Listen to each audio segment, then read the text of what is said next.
Next, we have a limit as x goes to infinity. So these I really like because when x goes to infinity, the answer could turn out to be absolutely anything. Now the way to do it is you find the most powerful term. X squared is the most powerful term. So basically it's driving this bus and we need to know what direction is the bus going. So you take the most powerful term out of all 5 terms, 1, 2, 3, 4, 5. The x squared is the most powerful. And if this said 7x squared, I would still just use the x squared because that's what's most important. Then multiply on the top by 1 over x squared. And multiply on the bottom by 1 over x squared. So that's going to be the limit as x approaches infinity.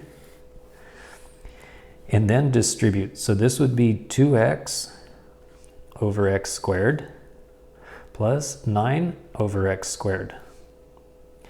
On the bottom, distribute. So it's going to be x squared over x squared plus 5x over x squared plus 8 over x squared. And then reduce.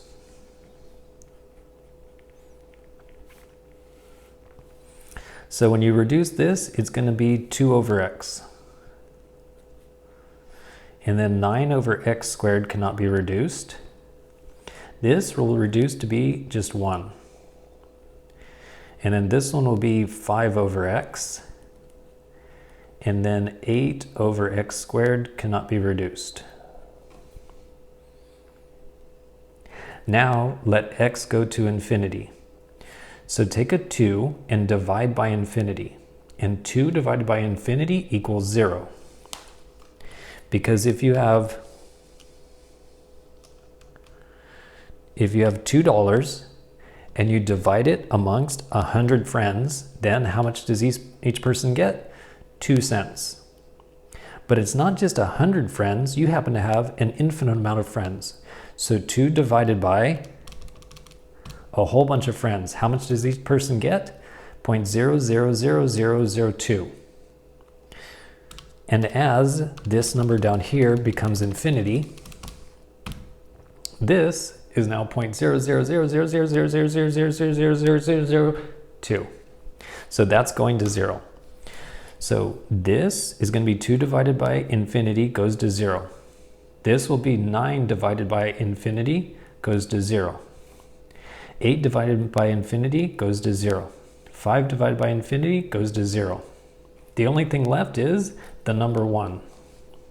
So it's got 0 on top, and it's got 1 plus 0 plus 0. So 0 divided by 1 is 0.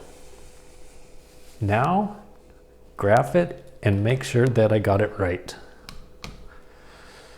So go to y equals and graph the original problem. The top, 2x plus 9 divided by the bottom in parentheses x squared plus 5x plus 8.